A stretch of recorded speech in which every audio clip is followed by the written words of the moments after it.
श्री राधे श्री राधे जय जय श्री राधे श्री राधे श्री राधे जय जय श्री राधे श्री राधे। जिसे कथा सार पूछते हैं अज्ञान ध्वांत विध्वंसम कोटि सूर्य समप्रभव सूताख्या कथा सारम मम कर्ण रसायनम एहो घोरे कलौ प्रायो जीवस्यं सुरता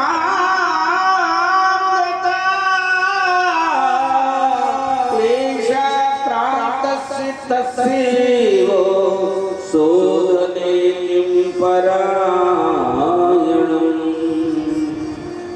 मामकी सूर्य से पूछा सौनक ऋषि ने 88,000 जो सौनक ऋषि हैं, सनकादिक ऋषि अलग है, सौनक अलग है। वो नैन सारण क्षेत्र में 88,000 सौनक ऋषि महामती सूर्य जीते हैं, मनमौजी जो जीवन जीते हैं, नीति से विरुद्ध जो जीवन जीते हैं, ये आसुरी स्वभाव कहा जाता है। मन में आए जब सोना, मन में आए जब जागना, मन में आए जब खाना, मन में आए जब जो कुछ भी मन में, ये मन के कहने पर मत चलो, जो नीति कहती है उस पर चलना चाहिए मेरे भाई। मन को थोड़ा नियंत्रित करें। बोलो राधे राधे जय जय श्री राम। तो कहने का ये आश्रित स्वभावों को, भ्रांत जीवों को परिशुद्ध करने का सर्वश्रेष्ठ उपाय क्या है? तो सूत जी ने सरकार नारद मिलन का वर्णन करके बतलाया कि एक बार की बात है कि नारद जी उदास बैठे थे तो सनकाद ऋषि कौन से हैं? सनक, सनंदन, सनातन, सनत कुमार। बोलो राधे राधे। ये ऋषि कुमार चारों भगवतावतार हैं। प्रथम भगवतावतार यदि कहा जाता है तो सनकाद ऋषि को। ये जब उदास नारद जी को देखते हैं तो उन्होंने पूछा, मुनिवर क्यों उदास हैं आप? तो उन्होंने कहा, अहम तो पृथ्वी यातो ज्ञाता सर्वोत्तमामिति पुष्करम च प्रयागम काशी गोदावरी हरिक्षेत्रम कुरुक्षेत्रम श्रीरंग सेतु वंदनम। बोले मैं पृथ्वी पर भ्रमण करने के लिए गया, अनेक तीर्थों में गया, मृत्युलोक पर मैंने जाकर के क्या देखा? सनकाद ऋषि को नारद जी सुनाते हैं कि सत्यम नास्ति तथा शौचम दया दान न विद्यते। लोग सत्य को छोड़ करके असत्य का जीवन जी रहे हैं। सत्य क्या है और असत्य क्या है? सत्य क्या है को हमने नष्ट किया। अरे मूढ़ मन, ये असत्य जगत तो काम आने वाला नहीं, अंत में वो सत्य ही काम आता है कि वही सत्य है। तो लोग सत्य को छोड़ करके असत्य का जीवन जी रहे हैं। सत्यम नास्ति तपः शौचम। अब तप क्या है? सबसे बड़ा तप इस कलिकाल में मैं आपसे कहता हूँ, भगवान की कथा सुनना है। आप धूप में चल कर के बड़ा कठिनाई से यहाँ चल कर के आए। मैं मानता हूँ कि यहाँ व्यवस्था तो तुम्हें ठीक है, थोड़ा कूलर की, एसी की, मेरे लिए तो एसी लगा दिया है इन बच्चों ने, तो वो ठीक है, पिछली बार भी लगाया। तो कहने का अभिप्राय ये है, लेकिन फिर भी आप चल कर के आए और यहाँ बैठ करके बिल्कुल चित्तवृत्ति और मनोवृत्ति कहीं भी भटकाना मत। मैं कहता हूँ 2 घंटा 3 घंटा आपने कथा सुनी, 3000 वर्ष सतयुग और त्रेता की 3000 वर्ष की तपस्या का फल आपको मिल जाएगा। मैं ग्रंथ की प्रामाणिकता दे सकता हूँ। तपो शक्ति नहीं है, हम नहीं सुन सकते हैं। हमारा मन एक क्षण में चला जाता है। हमारा मन तो यहाँ फोटो खींचने वाला ये बच्चा घूमता रहता है, उसकी तरफ भी चला गया। कई कथा गई काम से, या तो फोटो वाले की तरफ देख लो या फिर कथा की तरफ। चित्त वृत्ति और मनोवृत्ति को एकाग्र करके कंसंट्रेशन से जब तक हम कथा को दत्तचित्त होकर के नहीं सुनेंगे, कथा का फल नहीं मिलेगा। बहुत से लोग कहते हैं, महाराज जी हमारा पूरा जीवन कथा सुनते सुनते चला गया और हम तो ऐसे के ऐसे ही हैं। बिल्कुल ऐसे के ऐसे ही तो रहना ही है, क्योंकि कथा को हम जिस तरह से सुनना चाहिए भैया, हम सुनते नहीं हैं। हम तो बिल्कुल इस प्रकार से ऐसे कथा के ऐसे खिलौना समझते हैं जैसे खेल है, कोई मेला है। नहीं, इसकी मर्यादाएं हैं। इसकी मर्यादाओं के अनुरूप ही हमें यहाँ श्रोता के रूप में बैठ करके यदि कथा श्रवण करेंगे तो सबसे बड़ा तप आपके आज के युग में ग्रंथ इस बात को कहते हैं कथा है। बोलो राधे राधे। तो सत्यम नास्ति तपो शौचम दया दामना, दया की प्रवृत्ति आदमी के अंदर रही नहीं है। आदमी इतना निष्ठुर हो गया है कि उसके अंदर दया नाम की जीव मात्र के प्रति जो दया का भाव है जने कहाँ लुप्त हो गया। दान की प्रवृत्ति भी, अपने यशो गान के लिए व्यक्ति दान करते हैं, ज्यादातर गुप्त दान करने वालों की बहुत कम संख्या रह गई है।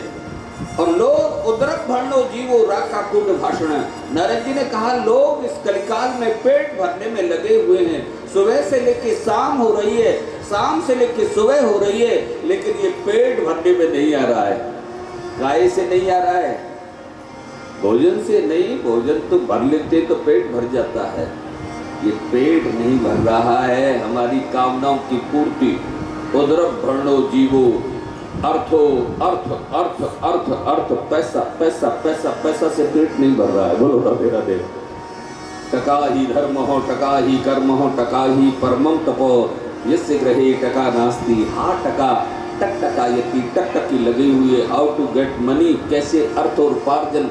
ओहो हम पर पैसा होगा, हम दुनिया को अपनी शान शौकत दिखाएंगे, हम ये करेंगे वो करेंगे। बस दुनिया के इन ख्वाबों में पुलावों में हम अपने जीवन को नष्ट करते हुए जा रहे हैं मेरे भैया। ये सब चीज़ नाशवान है, यही मिली और यही रह जानी है। कोई लेके गया आज तक, यदि लेके जाते तो इन जयपुर वाले राजाओं के जो महल नाहरगढ़ पे और वहाँ आमेर में बने हुए, तो इनको साथ लेके जाते वो जयसिंह महाराज और फलाने महाराज, डैके महाराज, वो कू महाराज तो यहीं छोड़ गए। ये सब यहीं छूट जाना है मेरे भाई, और छोड़ना कोई नहीं जाता चाहता है मेरे भाई, छोड़ना कोई नहीं चाहता है। लेकिन विडंबना की बात क्या है, ये छुटता है। छोड़ना तो कोई नहीं चाहता है। इस सुंदर दुनिया को इतनी जो है आनंद की ये दुनिया है, इतना वैभव मिला, इतना ये सब कुछ मिला, इसे कौन छोड़ना चाहता है। लेकिन विडंबना की बात ये छुटती है ये दुनिया। बोलो राधे राधे। कहने का यह है, बोलो राधे राधे। तो वो नारद जी ने अपनी बात कही थी कि मैं भ्रमण करते हुए वृंदावन गया। सूक्ष्म में कहूँ और बोलने पे लग जाऊँ एक विषय पर तो फिर विषय में से विषय निकलते चले जाते हैं। नारद जी महाराज कहते हैं कि मैं वृंदावन गया, सनकादिक ऋषि से कहा तो मैंने क्या देखा, एक तरुणावस्था को प्राप्त युवती और दो वृद्ध पुरुषों को जंगा पर, अपनी जंगाओं पर लिटा करके पंखा से हवा कर रही है, पंखा से हवा कर रही है। अब ये जब तक वो नहीं मिलेगा क्यों चलाने से क्या फायदा है इसका बेटा, इसका चालू है। ठीक है ठीक है ठीक है। जय जय श्री राधे। पंखा से हवा करते हुए मुझे देख करके खड़ी हो गई वो युवती। आओ मुनिवर, आप मेरे कष्ट को दूर करेंगे। मैंने पूछा देवी तुम कौन हो बाले, तुम कौन हो। तो उसने परिचय दिया कि मैं भक्ति हूँ, ये मेरे पुत्र हैं ज्ञान और वैराग्य। मैं वहाँ पैदा हुई, वहाँ बड़ी हुई, वहाँ मुझे बड़ा पाया, लेकिन मैं जब वृंदावन में आई तो मैं तो तरुणावस्था को प्राप्त हो गई। वृंदावन में प्रेम स्वरूपा भक्ति सदैव नृत्य करती रहती है मेरे भाई। धन्यम वृंदावनम तेनम भक्ति नृत्यम की यत्र च, ये स्वयं भक्ति नृत्य करती रहती है। लेकिन अब उसने कहा कि मैं तो यहाँ तरुणावस्था को प्राप्त हो गई, लेकिन ये मेरे पुत्र ज्ञान और वैराग्य हैं, ये अभी यथास्थिति को प्राप्त नहीं हुए हैं। क्योंकि वृंदावन वो भूमि है मेरे भाई, वहाँ ज्ञानी की चले न वैरागी की चले। वहाँ बड़े बड़े ज्ञानी उस ब्रज भूमि में प्रेम की कंठी लेकर के भैया वहाँ से वापस जाते हैं। तो वहाँ ज्ञानी और वैरागी नहीं, वहाँ तो प्रेमी बन करके जाए, रसिक बन करके जाए, भावुक बन करके जाए, तब वहाँ के रस तत्व का साक्षात्कार कर सकता है साधक, अन्यथा बहुत कठिन है। और फिर बोले ने कहा कि मेरे, अब बताओ, भक्ति महाराज ने कहा कि मेरे बेटे वृद्ध लगते हैं, बुढ़े लगते हैं और मैं युवान लगूं, तो बाबा नारद बाबा आप ही बताओ ना, एक माँ के लिए ये दुखद विषय नहीं है, आप मेरे दुख को दूर करो ना। नारद जी ने सांत्वना दी कि वृथा खेद से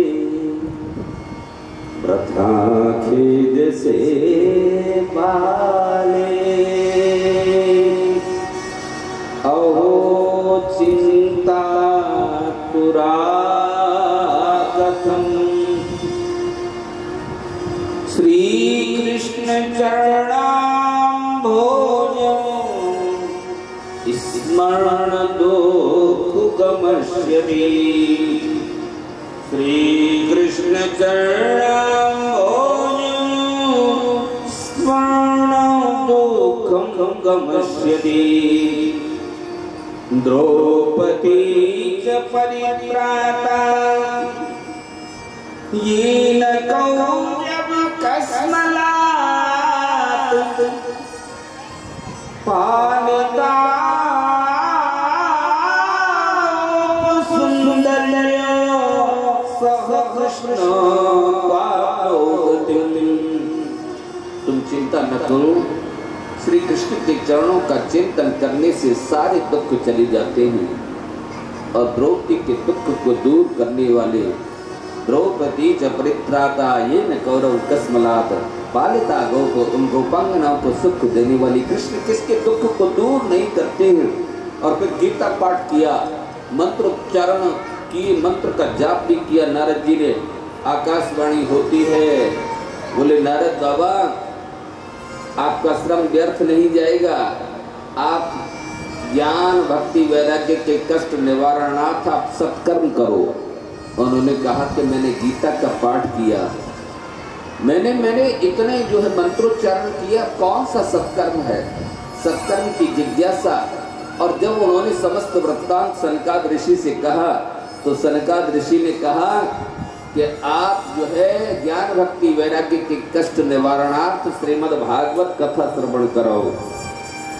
भागवत कथा का आयोजन किया गया कि ज्ञान यज्ञ करिष्यामि सुख शास्त्र कथोजियम। हरिद्वार के आनंद नामक स्थान पर मैं आपसे इतना कहता हूँ मेरे भाई, वहाँ पर भागवत की महिमा का वर्णन सनकाद ऋषि नारद जी को कर ही रहे थे कि आकाश मार्ग से भक्ति महारानी आती है, हरे कृष्ण गोविंद हरे मुरारे, हे नाथ नारायण वासुदेवाय, ऐसा कहती हुई आती है। और उन्होंने वहाँ पर कथा को सुना।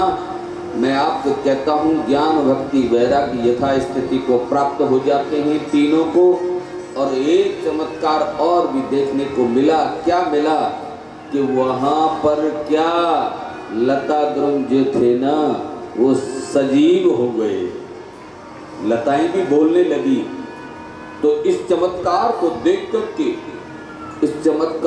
देख करके नारद जी के मन में ये जिज्ञासा हुई कि ये भागवत की ऐसी कथा है जो निर्जीव को भी सजीव कर देती है, जो निर्जीव है, जो मृत प्राय है, जो चारों तरफ से पापात्माओं से घिरा हुआ है, स्वयं भी पापात्मा है, लेकिन वो एक बार यदि कथा सुन ले श्रद्धा से, 7 दिन अपने जीवन के भागवत की कथा को दृढ़ चित्त होकर के कहता हूँ, जो निर्जीव है, जो मृत प्राय है, वो सजीव हो जाएगा।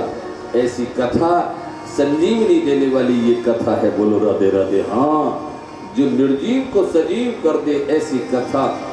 नारद जी आनंदित हो गए। तो सनकाद ऋषि कहते हैं नारद जी ये तो ऐसी कथा है, महान पापी से पापी को भी पाप से मुक्त कर देती है। और उस विषय में बड़ी जो है ना, मैं आपसे कहूँ बहुत ही सुंदर ऐसी कथा उन्होंने जो है ना, फिर उन्होंने पापी से पापी किसका चरित्र, धुंधकारी का चरित्र कहा। धुंधकारी बादशाह आत्मदेव नाम के ब्राह्मण हैं, जो तुंगभद्रा से एक बात निवेदन करूं, वहां पर कभी भी उस घर में आध्यात्मिक उन्नति नहीं होती जहां परस्पर भी झूठ का व्यवहार होता है। ये देवियों यदि पतिदेव से ऐसे गाजर बोली की तरह झूठ बोलती है, मत बोलो। एक बार के लिए डांट खानी पड़ जाए, खा लो बेटा। मैं निश्चित रूप से कहता हूँ बहुत अच्छा रहेगा। सत्य जो है सत्य बोलो। सत्य नीम की तरह कड़वा जरूर है, उसको अपनाने में कठिनाई आती है।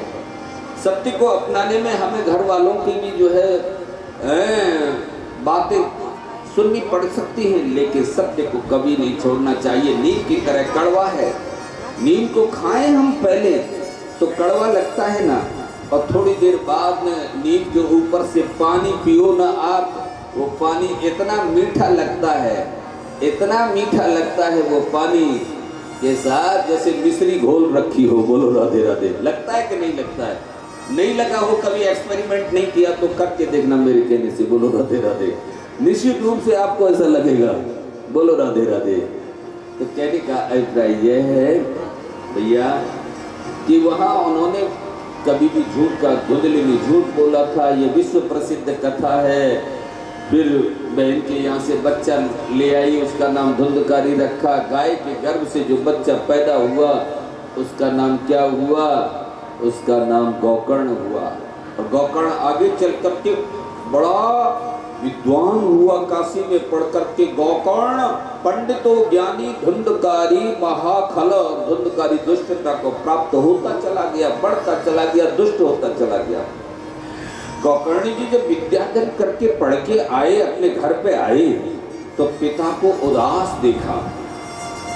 बोले पिताजी आप उदास क्यों हैं? बोले बेटा ये तेरा भाई है ना, ये धुंधकारी, ये हर समय दुष्कर्मों में प्रवृत्त रहता है बेटा। हम ब्रह्मकुल में जन्मे हैं और ये तेरा भाई हमारे कुल को कलंकित कर रहा है। तब पिता को इतना सुंदर उपदेश गोकर्ण जी ने दिया, वैराग्य से परिपूर्ण उपदेश। बोले कि पिताजी जब संतान माता पिता की भावनाओं का सम्मान न करे तो ऐसी संतान की आसक्ति का त्यागन कर दो पिताजी। आप भगवत उपासना के लिए इस घर का त्यागन कर दो। और गोकर्ण जी के उपदेश को सुनकर के आत्मदेव जी चलने जाते हैं भगवत उपासना के लिए। अब वह धुंधकारी और धुंधली रह गई। गोकर्ण जी चले गए तीर्थ यात्राओं पे। अब होता क्या है कि कुछ समय के बाद दुष्कर्म करते करते पैसा समाप्त हो गया। धुंधली से पैसा मांगा, उन्होंने कहा बेटा पैसा तो समाप्त हो गया। बोले झूठ बोलती है। मारा धुंधली को। धुंधली ने उस दिन ग्लानि के चलते, अरे दुष्ट, मैंने तेरे पीछे अपने पति से भी झूठ बोला, लेकिन तू मेरा सगा नहीं निकला। ग्लानि के चलते कुएं में कूद करके आत्महत्या कर ली। अब तो धुंधकारी स्वतंत्र हो गया, 4 वैश्यों को घर पर रखता है, लेकिन उसके लिए भी पैसा चाहिए। जब पैसा समाप्त हो गया तो रात में डाका डाले और दिन में उस पैसे का उपभोग करे, जुआ खेले, मदिरापान करे। वैश्यों ने कहा ये किसी दिन पकड़ा जाएगा निश्चित, और ये पकड़ा गया तो इसके साथ साथ हमको भी राजदंड मिलेगा। योजना बनाई। वैश्या किसकी सगी होती है साहब? रात को सोते हुए धुंधकारी को कत्ल करके टुकड़े टुकड़े करके उसके शरीर के जमीन में गाड़ करके, और जितना डकैती का माल जो इकट्ठा था, सोना चांदी, सबको लेकर के वो चंपत हो गई। प्रातः होते ही गांव के लोगों को जब पता लगा तो उन्होंने किसी प्रकार जो वहाँ तीर्थ यात्राओं पर गए हुए और गोकर्ण जी से उन्होंने सूचना दी कि बोले आपका भाई का प्राणांत हो गया है। उसने गया जी में जाकर के जो मृतक क्रियाएं होती हैं अपनी धुंधली माँ की भी और धुंधकारी की भी, दोनों की जो है वहाँ पर पितृ क्रियाएं की। पितृ क्रियाओं को करके पिंडदान किए और वापस घूम करके वो अपने गांव आए। गांव में अपने घर पर ही सोए, लेकिन रात्रि को एक क्या होता है, एक भयंकर आकृति उनके सामने नृत्य करने लगी। नृत्य करने लगी तो गोकर्ण जी डरने वाले थोड़े ही थे, जो स्वयं जो है शास्त्र का ज्ञाता है। उन्होंने तुरंत ही मंत्रों से अभिषिक्त जल का छिड़का दिया और कहा रे तू कौन है, मुझसे बात कर। वो आकृति कहती है भैया गोकर्ण, मैं तेरा भाई हूँ धुंधकारी। अरे धुंधकारी तू और इस प्रेत योनि में? बोले हाँ भैया। अरे बोले मैंने तो तेरे लिए वहां गया जी में पिंडदान किए, मृतक क्रियाएं की। बोले भैया मैंने पाप इतने किए हैं कि तू 1000 बार भी जाकर के गया जी में पिंडदान तुम करो तब भी मुझे मुक्ति मिलने वाली नहीं है। मेरे भैया गोकर्ण तू शास्त्रज्ञ है, शास्त्रों का ज्ञाता है, तुमने सब पुराणों को पढ़ा है, कोई ऐसा यत्न कर जिससे मैं से प्रेत की योनि मेरी छूटे। अपना स्वजन चाहे कितना ही दुराचारी क्यों न रहा हो, लेकिन जब वो भी मुसीबत में दुख में होता है तो भक्तात्मा के हृदय में उसके प्रति एक सॉफ्ट कॉर्नर होता है नहीं। उन्होंने कहा भैया चिंता न कर, मैं तेरे लिए जरूर तेरी मुक्ति का उपाय सोचूंगा।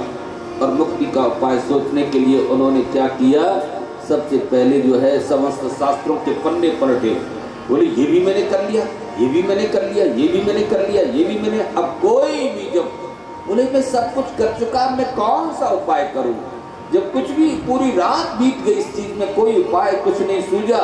भगवान भास्कर, भगवान सूर्य उदित होते हैं, भगवान सूर्य से कहा अपने तपो तेज से, बोले हे भगवान भास्कर आप मुझे प्रेरणा दो कि मैं धुंधकारी के कल्याणार्थ उसके मुक्ति के लिए क्या करूं, कौन सा साधन करूं। आवाज आती है भगवान सूर्यदेव की, बोले गोकर्ण धुंधकारी के कल्याणार्थ तुम श्रीमद् भागवत कथा श्रवण कराओ, क्योंकि भागवत अंतिम परिणति है जो गया जी में जाकर के भी मुक्त नहीं होते। बहुत से कहते हैं हम तो अपने पितरों को गया जी में बिठाया है और फिर पितर डोलते रहते हैं, परेशान करते हैं। तो जहाँ गया में जाकर के भी मुक्ति नहीं होती, मैं विश्वास के कहता हूँ श्रद्धा के साथ अपने पितरों को जो बार बार कथा सुना रहे हैं वो तो साधुवाद के पात्र हैं। मैं तो आपसे कहता हूँ ये समझो कि इतना पितरों का आशीर्वाद मिलता है कि जन्म जन्मांतर तक वो मिलता रहेगा। लेकिन गया में भी जहाँ मुक्ति नहीं होती तो भागवत की कथा उस जीवात्मा को मुक्त कर देती है।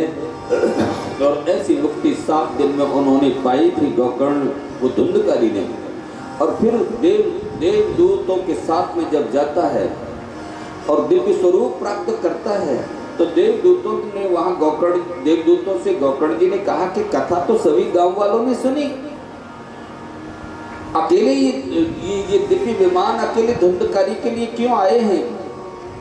तो देवदूतों ने कहा कि तुम सच कहते हो, कथा तो यहाँ सबने सुनी गोकर्ण जी, लेकिन जिस प्रकार से कथा धुंधकारी ने सुनी ऐसी किसी ने नहीं सुनी। ये सब तो ग्रंथि के इस बांस में बैठा क्योंकि इसे अपने कल्याण की चिंता थी।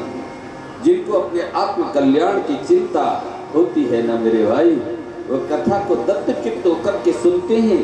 वो व्यर्थ की बातों में जो है ध्यान नहीं देते, वो इधर उधर देखने में भी नहीं, सीधा ध्यान उनका शास्त्र ग्रंथ और वक्ता पर होता है।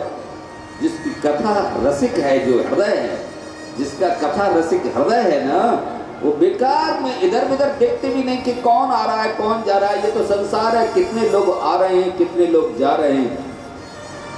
तो बोले इनको कल्याणार्थ, इनको अपने आत्म कल्याण की चिंता थी। मैं आपसे कहता हूँ जिनको अपने कल्याण की चिंता होती है वो कथा के प्रति श्रद्धा, कथा के प्रति प्रीति, कथा के प्रति अनुराग रखते हैं। जो इस बात को समझते हैं कि अरे उमरिया ऐसे ही बीत गई, उमरिया ऐसे ही बीत गई रे उमरिया, ऐसे ही बीत गई रे उमरिया, ऐसे ही बीत गई रे उमरिया, ऐसे ही बीत गई उमरिया। आए थे हरि भजन करने को, आए थे हरि भजन करने को, आए थे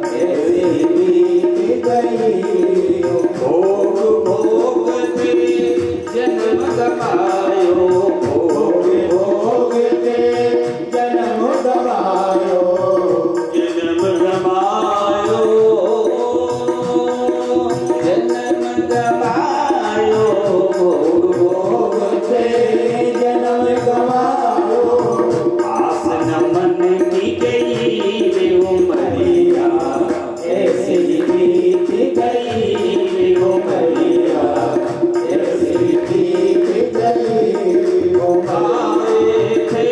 भजन करन को आए थे, भजन करन को, भजन करन को, भजन करन को, भजन करन को, भजन करन को, भजन सुधि भूल गई उमरिया, ऐसी बीत गई उमरिया, ऐसी बीत गई उमरिया, ऐसी बीत गई। इस प्रकार का हृदय में यदि वैराग्य आए, हृदय बहुत दुख लाग, जन्म गयम हरि भजन बिन, हरि भगत के बिना। अरे ये जीवन कितनी तेजी से निकलता जा रहा है, दिन साल वर्ष ये सब इस प्रकार से तेजी से जा रहे हैं, और हमें परिवर्तन का भी सब कुछ जो है संदेश देते हुए जा रहे हैं कि ये जीवन परिवर्तनशील भी है, हैं? जो पहले थे अब वैसे नहीं है। हम जो बचपन में किलकारियाँ जो कुचाले मारते थे, क्या अब वो कुचाले मार सकते हैं? नहीं साहब, अब तो बहुत परिवर्तन आ गए, और जो अब है, जो अब सामर्थ्य है, मेरे भाई मैं बड़ी विनम्रता से आपके चरणों को विनती कर रहा हूँ, ये भी नहीं रहेगा। बहुत तेजी से द्रुत गति से ये जीवन जा रहा है, इसीलिए आत्म कल्याण के लिए भी हमें कुछ करना चाहिए, स्वकल्याण के लिए। और वो कल्याण के लिए कोई ज्यादा साधन कुछ नहीं है, साधन सबसे बड़ा ये सत्संग और भगवान की कथा, क्योंकि इससे बड़ा साधन कोई है ही नहीं। स्वयं भगवान ने अपने श्रीमुख से एकादश स्कंद में श्रीमद् भागवत में भी आएगा, स्वयं भगवान ने उद्धव को अंतिम ज्ञानोपदेश में जो उद्धव गीता आती है, न त्रय गीताओं में उद्धव गीता भी आती है, बोले उद्धव न रोदति माम योगम सांख्यम धर्म एव च न स्वाध्याय यस्त परित्यागो निष्ठा पुत्र न दक्षिणा प्रदानी यज्ञ छंदांसी तीर्थानी नियमा यमा यथा सत्संग सर्व संगाय। सत्संग जैसा साधन मुझे कोई भी वश में नहीं करता, क्योंकि सत्संग और भगवान की कथा सुनकर के तत्क्षण सारी आसक्तियां दूर हो जाती हैं, बिल्कुल एकदम से मोहाशक्ति, विषयाशक्ति, अर्थाशक्ति, यशाशक्ति, ये जितनी आसक्तियों में हम ग्रसित हैं ना, इन आसक्तियों का अंत भगवान की कथा और सत्संग सुनने से तत्क्षण हो जाता है। और जैसे ही वो आसक्तियां हटी, तुरंत भगवत तदाकार, एकदम से आनंद, इतने आनंद में फिर हम हिलोरे लेने लगते हैं कि उस आनंद में कभी कभी तो आपने देखा होगा श्रोता कथा सुनते सुनते सो भी जाता है। मुझसे बहुत से लोगों ने कहा, बोले महाराज जी ये नींद क्यों कथा में आती है? बोलो राधे राधे। सब लोग अपनी अपनी बातें लेकर के आते हैं, सबका समाधान किया जाता है। हमने कहा देखो भाई, नींद कब आती है? जब हम बिल्कुल एकदम से शून्य में चले जाते हैं, निश्चिंत होकर के रात को सोए। जब इस बात का अनुभव करके देखना कि बिल्कुल निश्चिंत हो जाते हैं ना, तो वहाँ पर एकदम से शून्य में जब हम चले जाते हैं, निश्चिंत होकर के तुरंत नींद आ जाती है। यहाँ कथा पांडाल में आकर के कि हम भगवान की कथा में आ गए, अब तो हम भगवान के हो गए। एक निश्चिंतता हमारे हृदय में आ जाती है, और जब निश्चिंतता आ जाएगी तो नींद भी आ जाएगी। बोलो राधे राधे।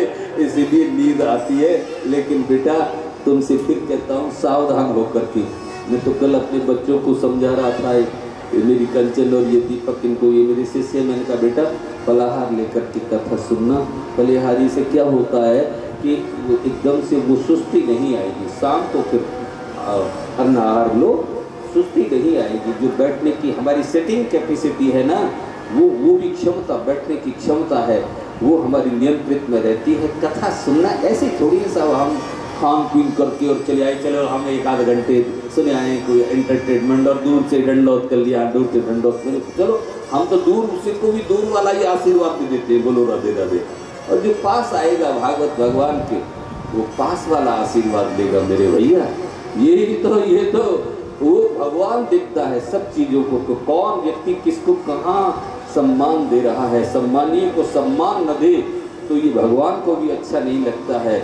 गुरु जी ने कुछ नहीं कहा था, लेकिन कागभूषुंडी जी पूर्व जन्म की कथा सुनाते हैं कि गुरु आयो अभिमानते उठने कीन प्रणाम। उनको प्रणाम नहीं किया। अपने पूर्व जन्म की कथा में रामचरितमानस में आता है। तो गुरु ने कुछ नहीं कहा। गुरुजन कभी किसी का भैया बुरा नहीं चाहते हैं, अच्छा ही चाहेंगे।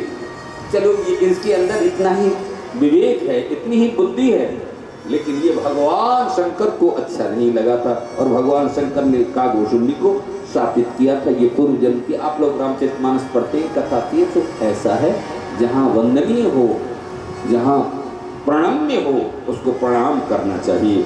ये हमारी नीति शास्त्र ग्रंथ। अहंकार ये हमको किसी से प्रणाम करने से दूर ले जाता है। हम किस बात पर अहंकार करते हैं? जब तक ये अमानी निमान देहिन का भाव नहीं आएगा मेरे भाई, सवय मान प्रद आप अमानी और भरत प्राण समते मम प्राणी, ये अमानी न मान त्रणादपि सुनीचनम का भाव नहीं आएगा, तब तक हम अपात्र बने रहेंगे। और जब त्रणादपि सुनीचनम का भाव आ जाएगा, पात्रता को प्राप्त हो जाएंगे, मनुष्यता को प्राप्त हो जाएंगे। अहंकारी व्यक्ति को प्रबुद्ध जनों में, विद्वानों में अहंकारी को पशु की तरह देखते। की पशु अहंकारी व्यक्ति चाहे कितना ही कोई खराब पति हो और बड़ा अहंकार करके वो करे, विद्वान लोगों की सभा में उसका कोई मत महत्व नहीं। बिल्कुल सच में कहता हूँ, जो बिल्कुल सौम्य सात्विक सरल स्वभाव विनम्रता के साथ में आए, उसका जो है वो सम्मान और प्रेम देते हैं और आशीर्वाद भी देते हैं। बोलो राधे राधे। तो कहने का अभिप्राय यह है। फिर दोबारा से गांव के लोगों ने कथा सुनी और कथा सुन करके उन्होंने सदगति प्राप्त की। बोलो राधे राधे। जय जय श्री राधे, जय जय श्री राधे, जय जय श्री राधे। अब यहाँ पर कथा यहाँ से चलती है जन्मांधस्य, यहाँ से ये तो यहाँ से चलती है कथा के अब अगले प्रश्नों के विषय में यहाँ कई बार जो है कई प्रश्न कर डाले। सूत जी महाराज से सौनक ऋषि ने कहा कि बोले कि भगवान तत्र तत्रांजसा स्मन भवता यद्य निश्चितम् पुंसामे कांततः श्रेयसि तन्नित संशित महर्षि ब्रूहि योगेश्वरे कृष्णे ब्रह्मणे धर्मवर्मणि स्वामकाष्ठामधनो येते धर्मः कः शरणं गतो धर्मः कः शरणं गतो। अब यहाँ प्रश्न किए कि जीवों के परम कल्याण का साधन कौन सा है भगवान? भगवान श्री कृष्ण इस धरा धाम पर किस इच्छा से अवतरित हुए? भगवान के नित्य धाम सुधारने पर यह धर्म किसकी शरण में गया? भगवान का अवतार जीवों के कल्याण के लिए होता है। भगवान आप उनके अवतारों की भी कथा का वर्णन करके बतलाएं। अनेक जब जिज्ञासाएं की, सबसे पहले कहा जीवों के कल्याण का साधन कौन सा है? सबसे पहले कहा कि जीवों के परम कल्याण का साधन कौन सा है? सूत जी कहते हैं कि सौनक ऋषियों, जीवों के परम कल्याण का साधन है भगवान की प्रेममयी भक्ति। बोलो राधे राधे।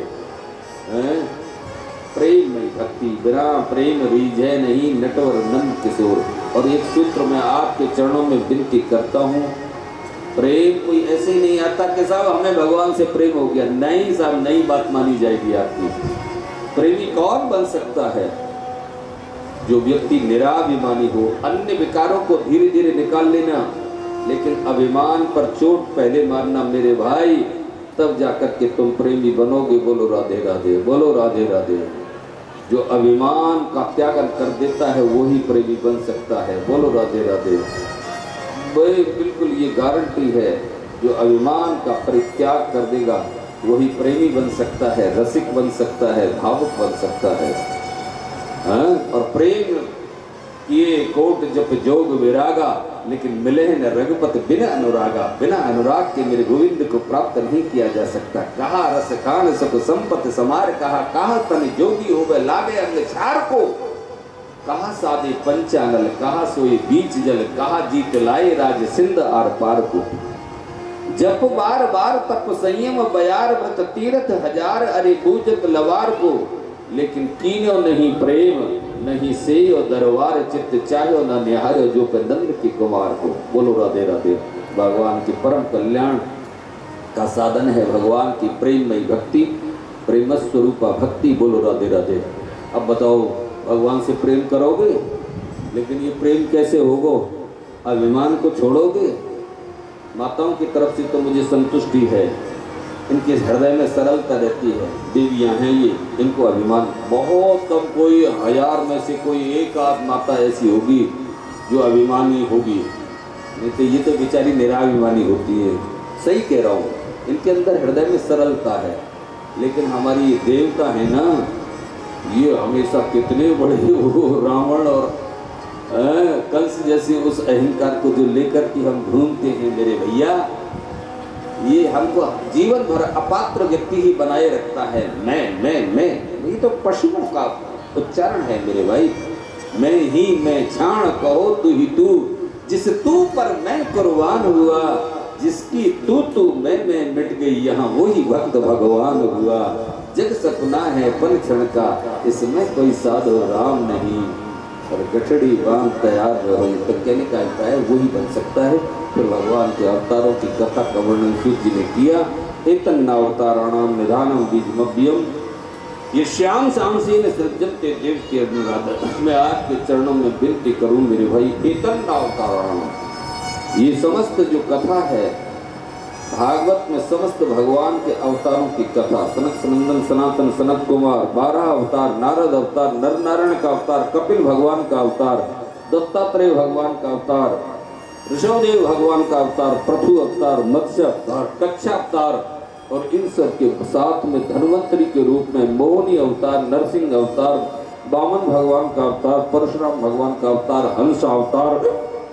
और मैं आपसे निवेदन करूं, फिर इन सब श्री राम भगवान का अवतार, मर्यादा पुरुषोत्तम श्री राम भगवान का अवतार, वेद व्यास जी का भी अवतार, बलराम श्री कृष्ण के रूप में द्वापर में अवतार हुआ। और मैं आपसे कहता हूँ हरि अवतार, कृष्णावतार के साथ में हरि अवतार और बुद्धावतार हो चुका, और कल की होना अभी शेष है। एतन्नावताराणाम निधानम बीजमभ्यम, जिससे सूत जी कहते हैं सौनक ऋषियों, वेद व्यास जी श्रीमद् भागवत बनाने वाले थे, और इनके लिखने वाले कौन थे? गणपति बप्पा। बोलो राधे राधे। और इनको भी प्रेरणा कहाँ से मिली वेद व्यास जी को भागवत कथा रचने की? नारद बाबा से। चतुश्लोकी भागवत उन्होंने सब प्रथम कही थी।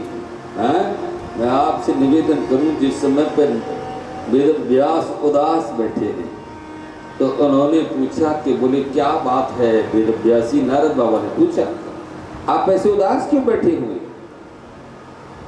बोले कि असत्येव में सर्वमिदतोक्तम तथा पिनात्मा परितुष्यते तन्मूलम्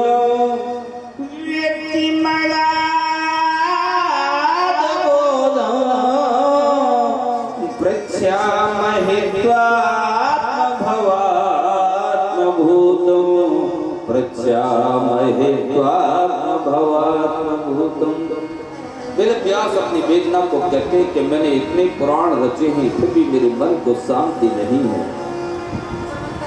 फिर नारद जी ने अपने पूर्व जन्म की कथा सुनाई थी। मैं कैसे ब्राह्मणों की सेवा करने वाली दासी का पुत्र था, और उन ब्राह्मणों के सत्संग के प्रभाव से आज मैं इस स्वरूप को प्राप्त हूँ। वेद व्यास जी, आपने रचना तो बहुत किए, इतने पुराणों की रचना की, लेकिन आपने अभी श्री कृष्ण की प्रेम में लीलाओं पर कोई ग्रंथ नहीं लिखा। बोलो राधे राधे। क्या बात है बेटा, क्या परेशानी? शांत होकर के कथा सुनो बेटा। मुझे कंट्रोल करना पड़ता है। ये सारी बातें पूरे विश्व में जा रही हैं, जहाँ जहाँ ये लाइव चल रहा है तुम्हारा, और फिर सब ये कहते हैं वहाँ से एक बात के लिए मैं बदनाम हूँ कि महाराज जी डांटते बहुत हैं। बोलो राधे राधे। मैं डांटते किसी से नहीं, हाथ जोड़ करके विनती करता हूँ, डांटना वाटना मेरे प्रवृत्ति में अब चला गया। पहले डांटता था, बोलो राधे राधे, मैं झूठ नहीं बोलूँगा, पहले डांटता था, अब प्रवृत्ति में बदलाव कर दिया है। अब हम भी बुढ़े हो गए, बोलो राधे राधे ना, तो प्रवृत्ति में बदलाव करेंगे। साधु प्रवृत्ति में बदलाव करते रहना चाहिए। तो कहने का बेटा शांत से होकर के कथा सुनो, देखो तुमको कितना पुण्य मिलेगा। और तुम जरा सा भी ये सब तुम पहले यहाँ कथा सुन लो, इस मोबाइल को तो जब वहाँ से फिर वो होगा तो वहाँ फिर मोबाइल को तो घर जाके देख लेना। पहले यहाँ कथा को सुनो, जो सामने बैठे हुए कथा का ये महात्मा अलग है, ये महिमा अलग है, और मोबाइल पर जो सुन रहे हैं, यूट्यूब पर सुन रहे हैं, वो एक चीज़ अलग है। बोलो राधे राधे।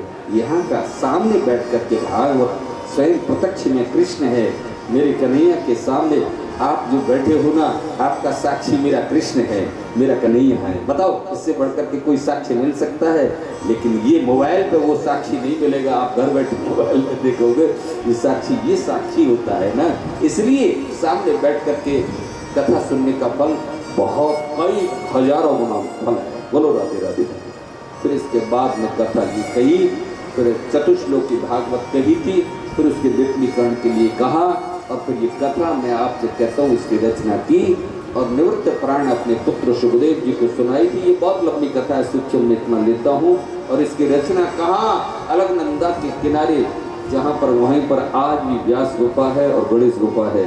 व्यास जी बोल रहे हैं और गणेश जी अब तो उसका बड़ा जीर्णोद्धार कर दिया है वहाँ बद्रीनाथ में, बहुत राधा रानी श्री जी की कृपा से। हाँ, अब की बार जब बद्रीनाथ कथा हो तब खूब प्रेम से चकाचक दर्शन करेंगे। वहाँ कथा होगी हमारे पितृपक्ष में, वो पहले से वो है। तो कहने का अभिप्राय यह है कि फिर वहाँ पर बोले कि ये सब की और अपने निवृत्त प्राण पुत्र को सुनाया। तो ये भागवत कथा में ये मेरा विश्वास है, जो किसी भी भाव से सुने, मैं आपसे इतना कहता हूँ कि वो उस भाव की पूर्ति करती है भागवत। लेकिन निष्काम भाव से यदि सुने तो सब कामनाओं की भी पूर्ति कर देती है। लेकिन हम भागवत श्रवण करते करते संसारी जीव हैं, तो क्या करने लगते हैं, ए भगवान मेरा ये हो जाए, अरे ये ठाकुर है, हमारा कौन सा काम अपूरा है, अधूरा है, इससे छिपा नहीं है, ये छिपा नहीं है। हम भगवान के सामने जाकर के हे भगवान, हे गिरिराज बाबा, हे गोविंद देव, हे बिहारी जी, हमारा ऐसा कर दे, ऐसा। भगवान से कोई बात छिपी है? हम इसकी उससे जाकर के जो कहते हैं ना, उनकी नजरों में गिरते हैं कि आया तो है मेरे पास, लेकिन अपना स्वार्थ लेके आया है। बोलो राधे राधे। इसीलिए मैं आपसे इतना कहता हूँ, बिल्कुल केवल केवल प्रिया प्रीतम चरणारविंद प्रीत्यर्थ के भाव से कथा श्रवण करे। मैं गारंटी के साथ में कहता हूँ, सब कामनाओं को पूर्ण करने वाला, जो भी हमारी अपूर्णता है जीवन में, जो हमारी सदगृहस्थी की कोई अपूर्णता है, हम संसारी जीव हैं, कहीं न कहीं होती हैं अपूर्णताएं, कहीं बच्चे से, संतति से, कहीं से भी, सब अपूर्णताओं को पूर्ण कर देता है मेरे भैया। लेकिन श्रद्धा के साथ में कोई कथा सुने तो बोलो राधे राधे, जय जय श्री राम। ठाकुर जी है, इस ठाकुर जी का ध्यान करके हैं, उनकी रूप रस माधुरी का जो चिंतन करके जो कथा को सुनता है, तो कथा के आनंद को और लाभ को और श्रवण फल को प्राप्त करता है। गोविंद की रूप रस माधुरी में खो करके तेरी अखियां मेरी अखियां ही तुमसे लड़ी, हो मेरी अखियां ही तुमसे लड़ी, बिहारी में तो कब से खड़ी, मेरी अखियां ही जादू भरी, बिहारी में तो कब से खड़ी, तेरी अखियां हो, तेरी अखियां ही जादू भरी, बिहारी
रूप रसमाधुरी का, उनके लावण्य का, वो हमारे अंतःकरण को एकदम से पवित्र कर देता है।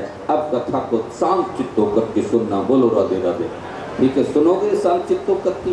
अब कथा बहुत ही बढ़िया महाभारत के अंतिम घटनाक्रम से शुरू होती है। बोलो राधे राधे। युद्ध भूमि में दुर्योधन अंतिम सांसें ले रहा था मेरे भाई। कुरुक्षेत्र का वो क्षेत्र जिस तालाब में जाकर के दुर्योधन छिपा था, वो कमल जिसमें खिलते थे वहाँ छिपा था। आज भी उस तालाब में कमल खिलते। मैं 2 बार उसी जगह पर, वो पाराशर तीर्थ के नाम से विख्यात है, वहाँ पर 2 बार इस शरीर ने भी कथा कही है। गदा युद्ध में भीम ने उसकी जंगाओं को तोड़ दिया था।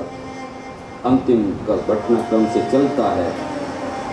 बोले कि अब मैं तुमको परीक्षित के जन्म, कर्म और मोक्ष की कथा का वर्णन करता हूँ, क्योंकि इन्हीं से भगवान श्री कृष्ण की अनेकों कथाओं का उदय होना होता है। सूत जी ने स्वयं ऋषियों को कहा कि परीक्षित हो अथ राजर्षि जन्म कर्म विलापनम संसधा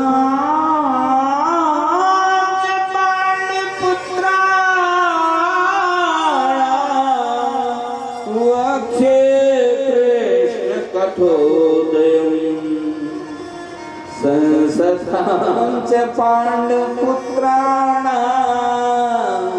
वक्षे कृष्ण कथोदयम्। बहुत ही सुंदर ये कथा आती है मेरे भाई, बहुत ही सुंदर कथा, बहुत ही सुंदर।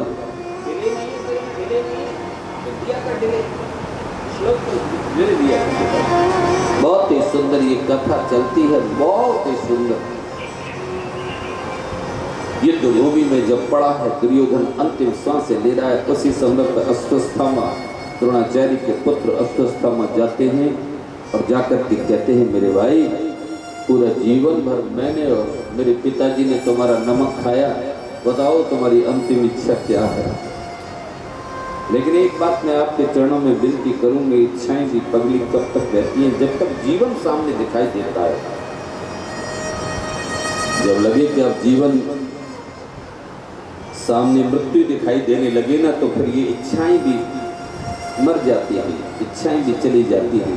उन्होंने कहा भैया अश्वत्थामा मेरी कोई इच्छा नहीं है। बोले ठीक है, तेरी तो कोई इच्छा नहीं, लेकिन मैं अभी तुम अपनी श्वासों को रोके रखना। मैं अभी जो है एक काम करता हूँ, अभी मैं जाता हूँ, तेरे 5 शत्रुओं, 5 पांडवों का शीश तुम्हारे सामने लेकर के आता हूँ। अश्वत्थामा वायु के समान वेग गति से चलता है। दुर्योधन की एक फीकी सी मुस्कान जरूर पीछे से बिखेरी थी। अरे अश्वत्थामा, तुम कह रहे थे कि श्वासों को रोक के रखना, कहीं श्वासों को रोकना अपने बस का काम है?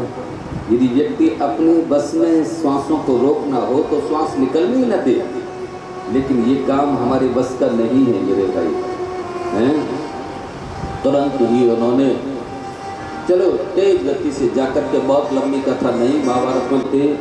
अश्वत्थामा पांडवों की तो बात छोड़ो, पांडव तो भगवान श्री कृष्ण के साथ में गंगा स्नान करने चले गए थे, भगवान ले गए थे, कोई अनहोनी होने वाली है। पांडवों के पुत्रों को, उनके पांडवों के पुत्रों के शीश को धड़ से अलग कर लाया, और पुत्र भी पांडव जैसे लगते थे। युधिष्ठिर का बेटा युधिष्ठिर जैसा लगता था, भीम का बेटा भीम जैसा लगता था, और अर्जुन का बेटा अर्जुन नकुल का नकुल जैसा, सहदेव का सहदेव। पहचान नहीं पाया। 5 पुत्रों का शीश लेकर के वस्त्र में बांध करके ला करके दुर्योधन से कहा, ले मेरे भाई, तेरे 5 शत्रुओं का मैं शीश ले आया। ले आया? बोले हाँ। तो कहाँ है? भीम का बेटा। जैसे भीम का दिया, भीम के पुत्र का था, वो भीम का थोड़ा ही था।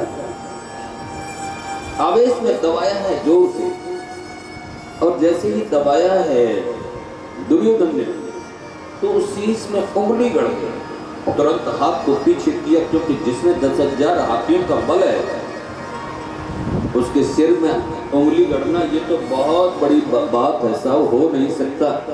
तुरंत ही ध्यान से देखा है दुर्योधन ने, ओ ध्यान से देख करके कहा, अरे ये तो पुत्रों का वध कर लाया है।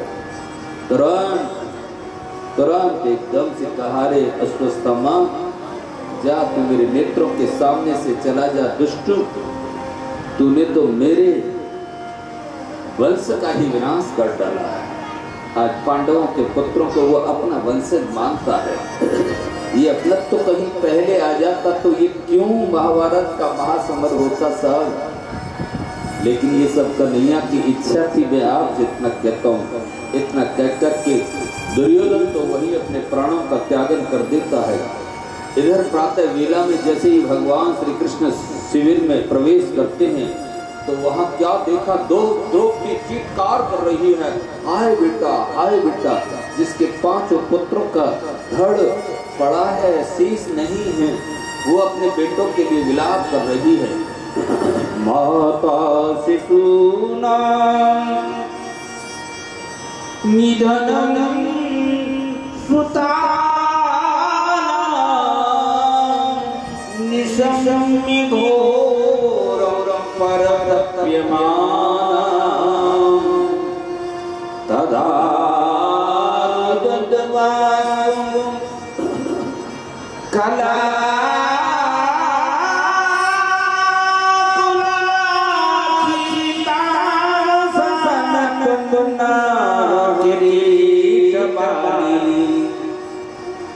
एकदम से विलाप करती हुई द्रौपदी को सांत्वना अर्जुन देते हैं, हे प्रिय तुम शांत हो जाओ ना, क्यों रो रही हो और क्यों हमको रुला रही हो।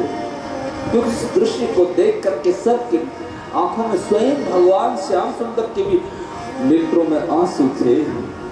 उन बच्चों का वध देख करके किसको तरस नहीं आए, किसको जो है करुणा। बस तुरंत ही उन्होंने बोले, तेरे पुत्रों को मारने वाले को, द्रौपदी तुम्हारे पुत्रों को मारने वाले को तुम्हारे सामने मैं उपस्थित करूंगा, तुम रोना बंद कर दो। भगवान श्याम सुंदर से पूछा, बोले भगवान ऐसा दुष्ट कर्म करने वाला कौन हो सकता है। उन्होंने कहा, अश्वत्थामा का पीछा किया जाता है। मैं बहुत सूक्ष्म में कथा लेता हूँ। अश्वत्थामा जब देखता है कि मैं घिर गया तो तुरंत ही मैं आपसे कहता हूँ उसने ब्रह्मास्त्र चलाया है। जैसे ही ब्रह्मास्त्र चलाया भगवान ने तुरंत अर्जुन से कहा, अर्जुन इसका ब्रह्मास्त्र चल चुका है, तो भी ब्रह्मास्त्र चलाओ। दोनों ब्रह्मास्त्र आपस में टकराते हैं। तत्वा भगवता प्रोक्तम फाल्गुनः परवीरः संपृष्ट ब्रह्मं ब्रह्माय संदेह प्रजो प्रकल्ले मालिक लोक विगतिकरम च। तुरंत ब्रह्मा को जब आपस में टकराए, भयंकर अग्नि की ज्वाला से सृष्टि का विनाश होने लगा। भगवान जानते थे कि अश्वत्थामा ब्रह्मास्त्र चलाना तो जानता है, लेकिन इसका अवकर्षण करना नहीं जानता।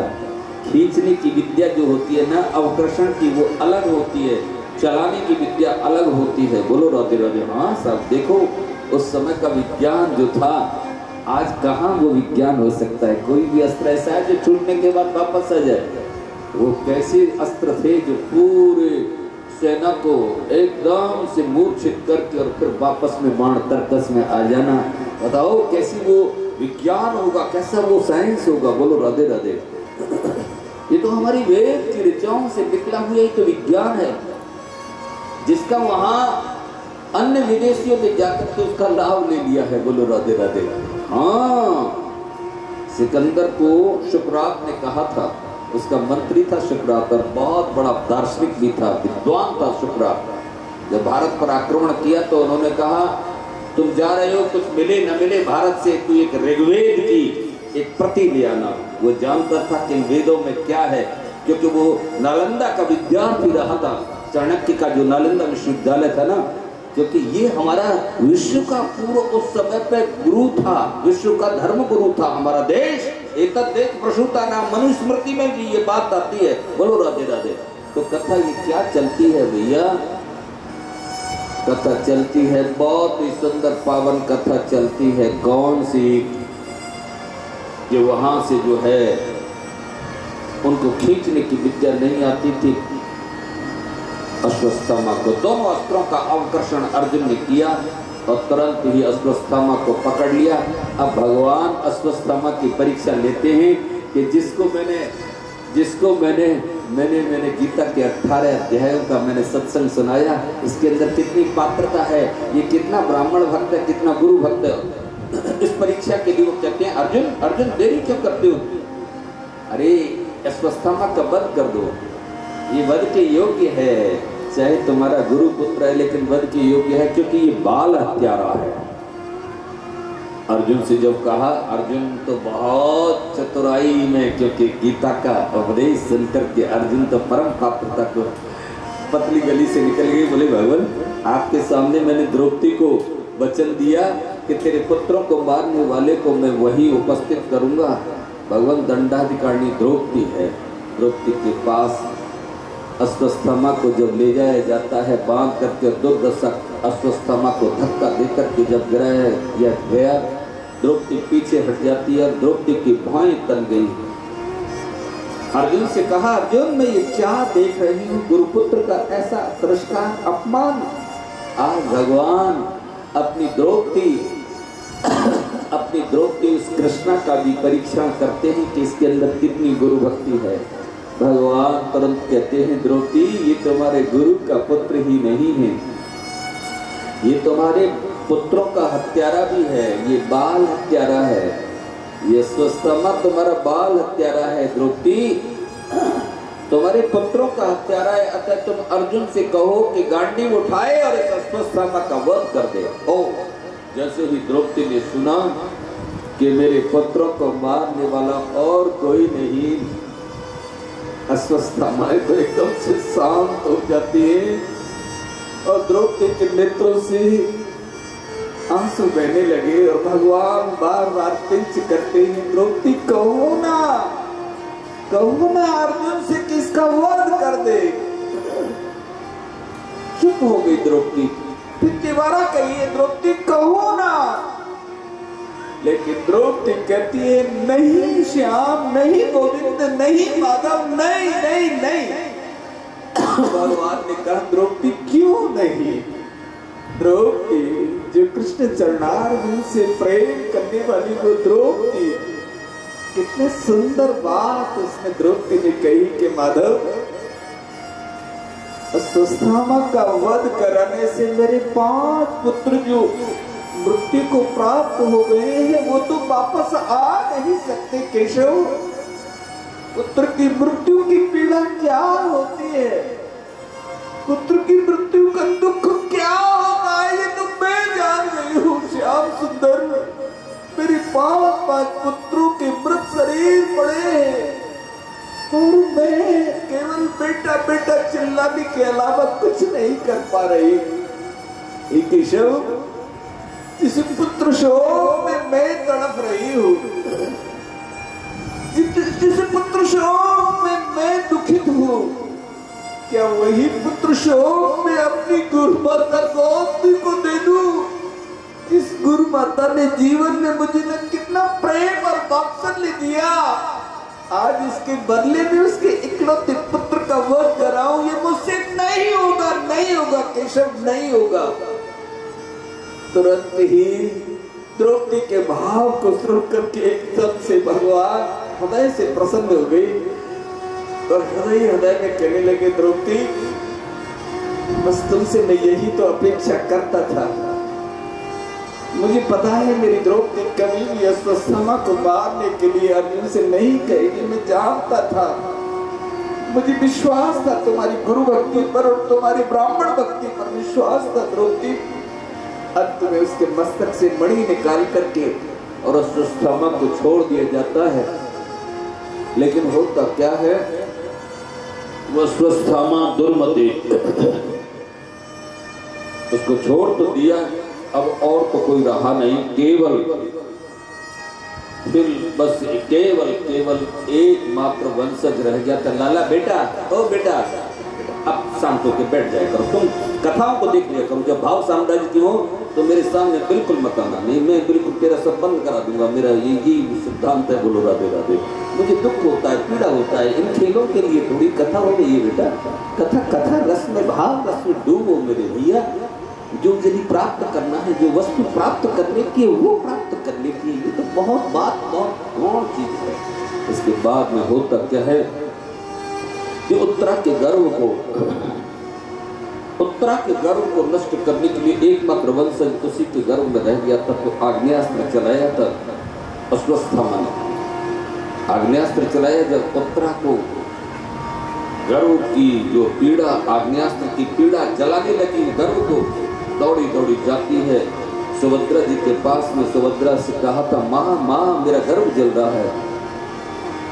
सुभद्रा ने कहा कि देख कोई अनहोनी है उत्तरा, मैं तुमसे कुछ नहीं, अभी भैया गए नहीं है द्वारिका, जा तू उसकी शरण में जा, वही तुझे अभय दे सकते हैं। वहाँ जा करके उत्तरा ने भगवान की विनती की है, पाहे पाहे महायोगिन देव देव जगतपते नान्यं पद भयं पश्ये यत्र मृत्य परस्परम अवित अवित मामीशं सरस तप्ता यशो विभो कामं दहतं मामाथ मामे गर्मे निवापितां। हे देवादेव जगदीश्वर मेरी रक्षा कीजिए, भयंकर अग्नि की ज्वाला से मेरा गर्व नष्ट हो रहा है। भगवान को समझने में देर नहीं लगी, तुरंत श्वास के द्वारा उत्तरा के गर्भ में जाते हैं और गर्भ की रक्षा करके फिर वहाँ से द्वारिका चलने की तैयारी की। लेकिन वहाँ जब तैयारी कर रहे थे तो माँ कुंती के कहने पर बेटा आज ठहर जाओ, और भगवान का भी काम एक अधूरा था। कौन सा काम था, मैं आपसे विनती करूँ, उनका काम एक अधूरा था। कौन सा था, बोलो राधे राधे। एक अधूरा काम था। कौन सा काम था? जब गंगापुत्र भीष्म को उन्हें अंतिम समय पर वचन देने का जो उन्होंने वचन दिया था, आज पांचों पांडवों को द्रौपदी को साथ लेकर के गंगापुत्र भीष्म को दर्शन देने के लिए जाते हैं। पितामह भीष्म ने भगवान का आभार व्यक्त किया, बोले केशव आपके दर्शन के लिए तो स्वयं चल कर के जाना जाता है, लेकिन आप स्वयं चल कर के मुझे दर्शन देने के लिए आए, आपकी कहाँ तक मैं कृपालता का, भक्त वत्सलता का वर्णन करूं।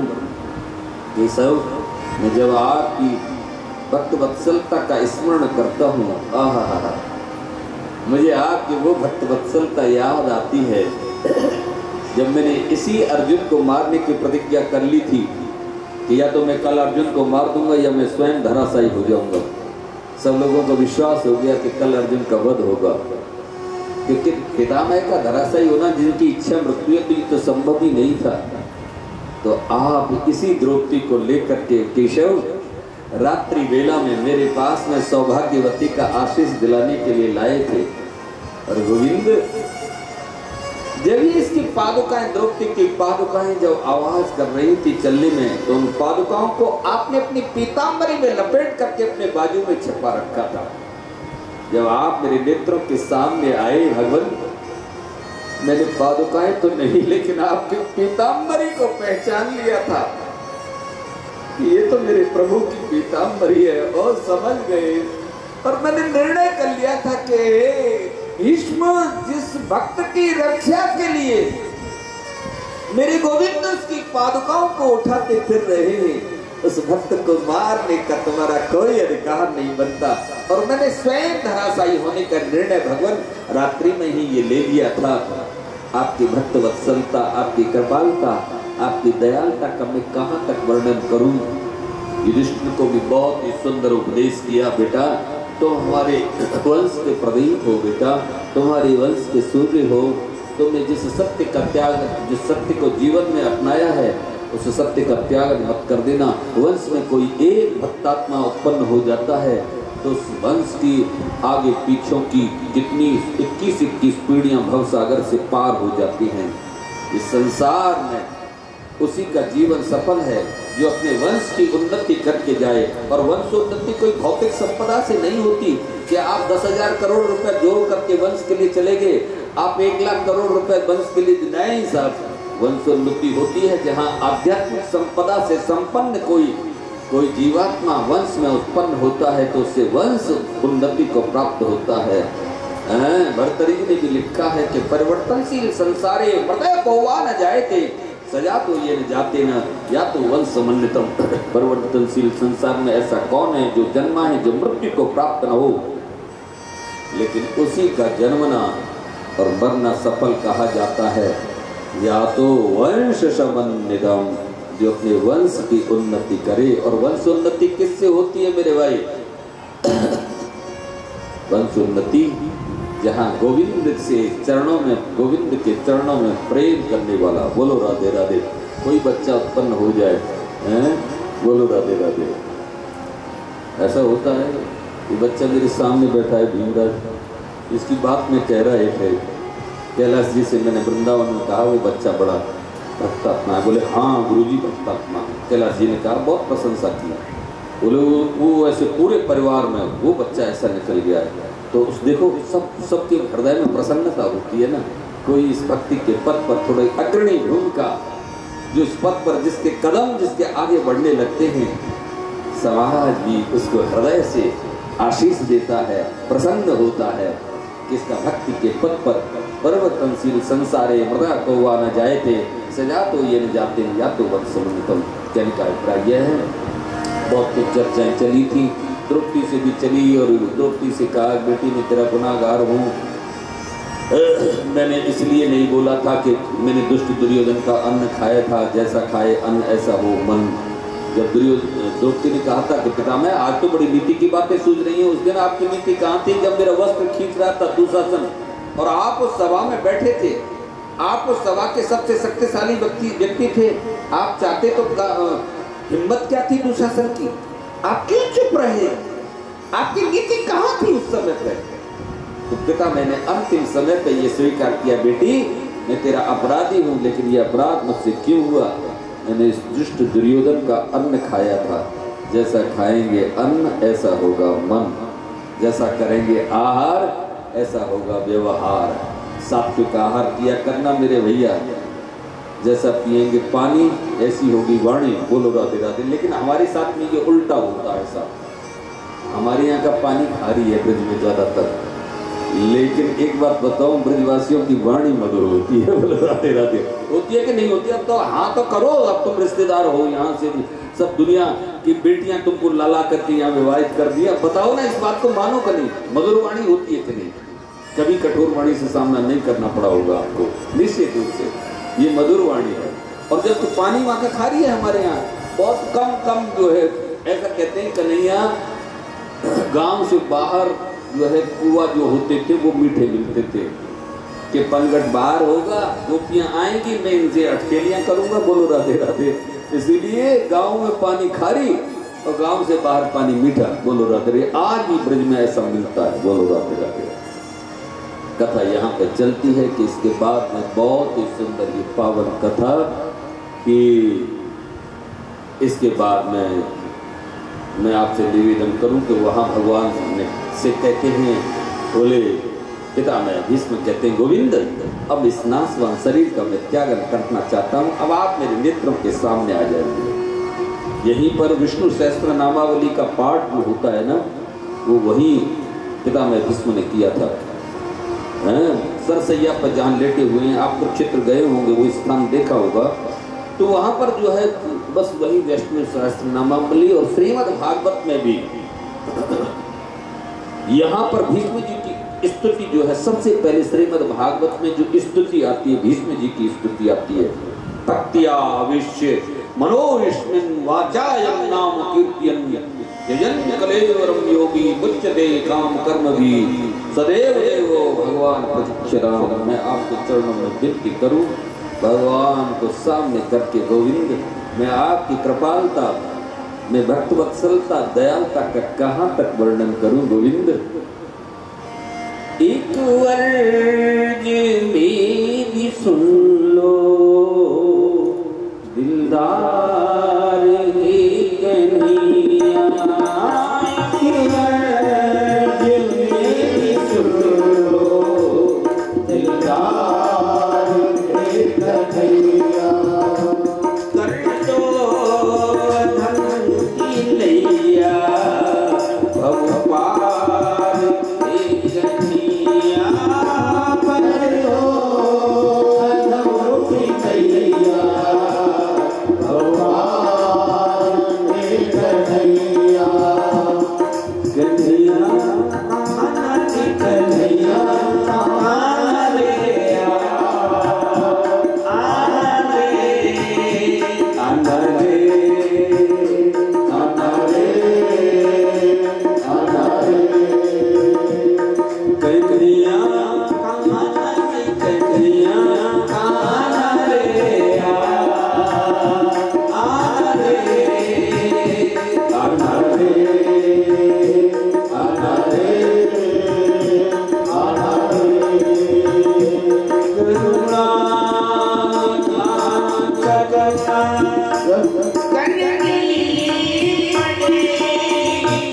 तुमको करुणा निधान करुणा करनी पड़ेगी तुमको करुणा निधान करुणा करनी पड़ेगी तुमको करुणा निधान करुणा करनी पड़ेगी तुमको करनी पड़ेगी तुमको वरना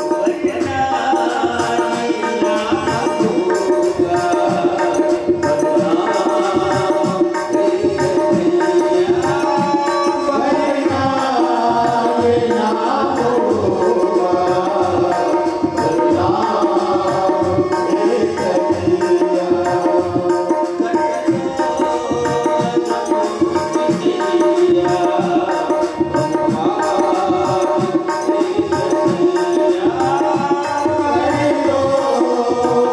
होगा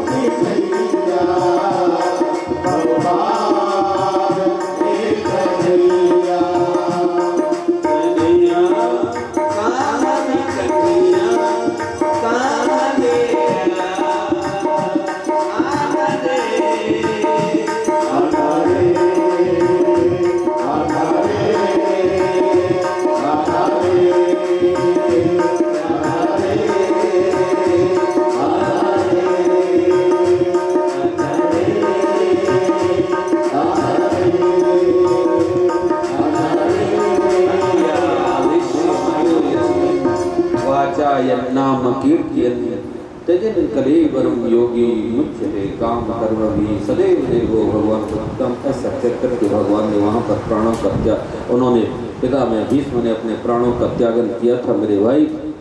और फिर इसके बाद में भगवान श्याम सुंदर और अपनी उसको अरे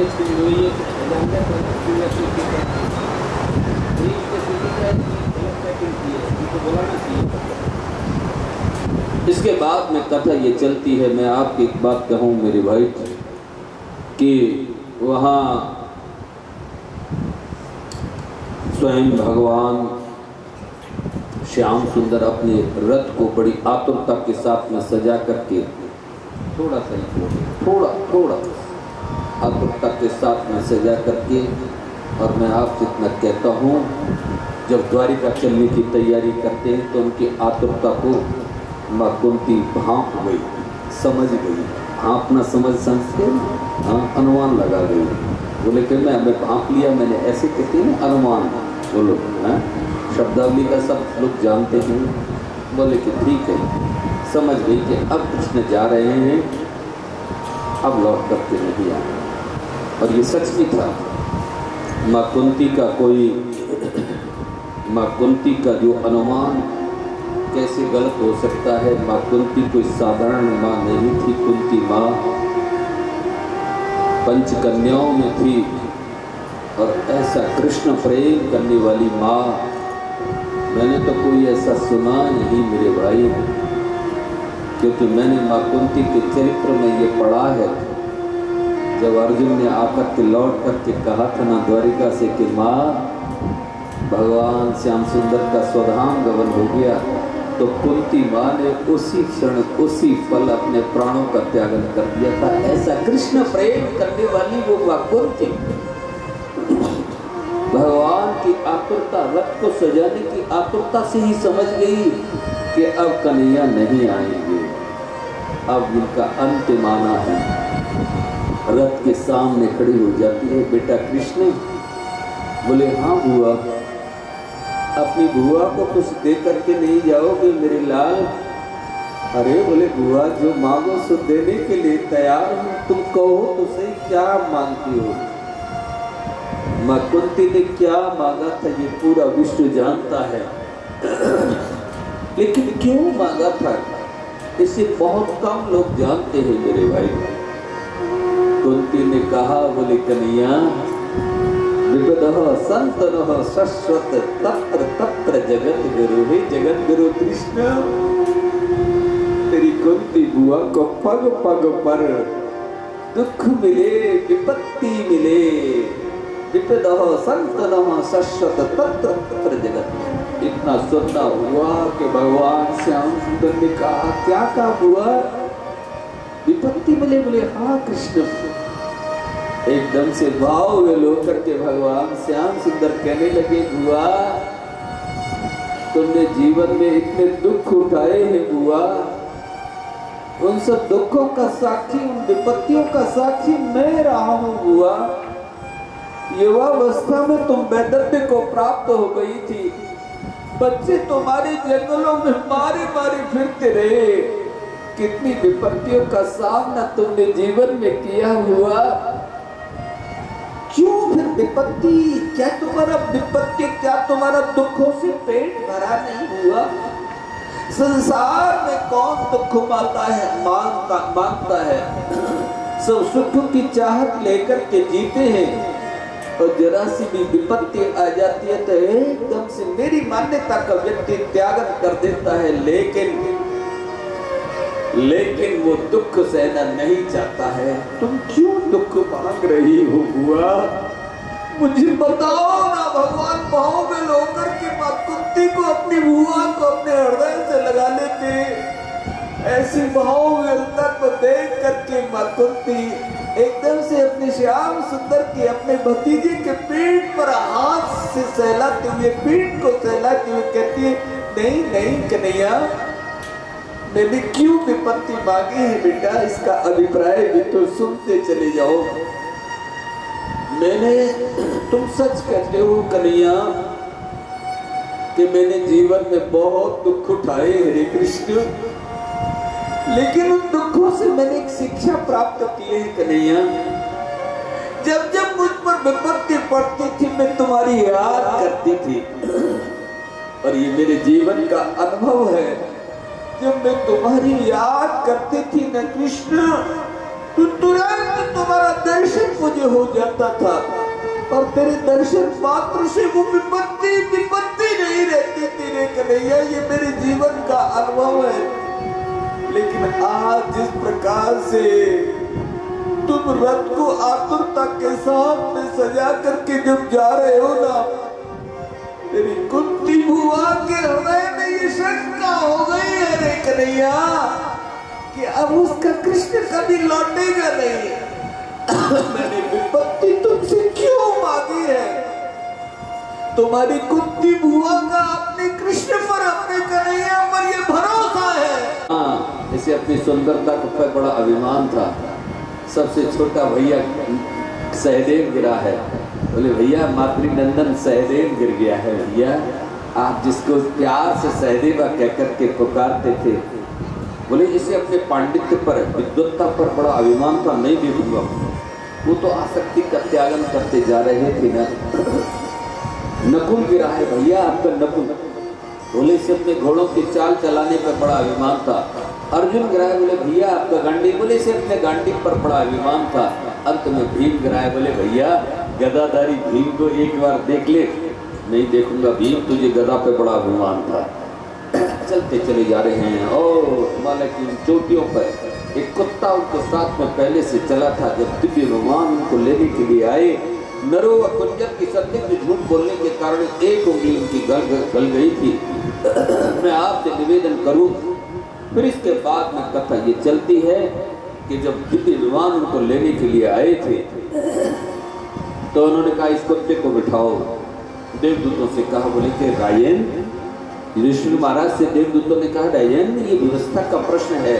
प्रत्येक जीवात्मा का अलग अलग कर्मों का भोग है। दिव्य लोक तुमको मिला है, कुत्ते को नहीं मिला है। ये हमारी व्यवस्था का प्रश्न है।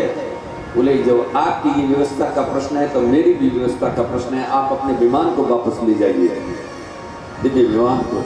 तो वहां पर देवदूतों ने कहा, वनराजन आपका कौन सा धर्म इस कुत्ते को छोड़ने में जो है जा रहा है? बोले जा रहा है देवदूत।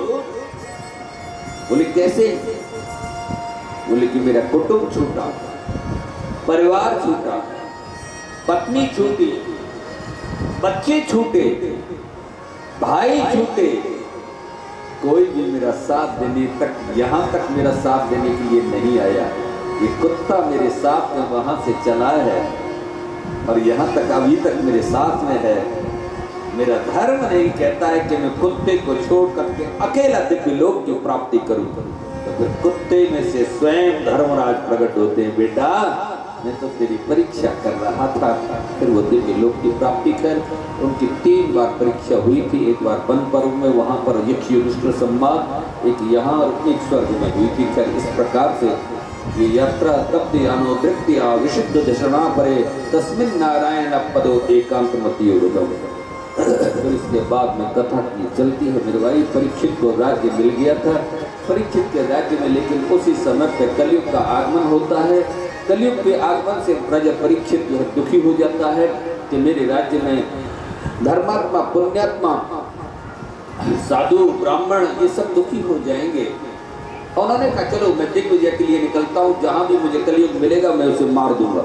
होता क्या है कि वहां पर यदा परीक्षित कुरु जांगले अवसर कलिम प्रविष्टुम निचक्रवर्तते निशम्य भारता मनत प्रियाय। वहां पर बैल और गौ का कुरु जंगलों में संवाद चल रहा था और वो संवाद परीक्षित सुन रहा था।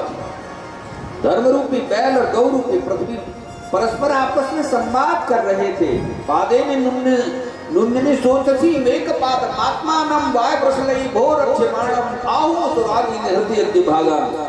उन्होंने कहा कि बोले कि तुम किसके लिए जो है शोक कर रही हो देवी? तो उन्होंने पूरी बात बताई। इतने में क्या होता है कि एक दुष्ट पुरुष आकर के बैल और गौ को मारने लगा।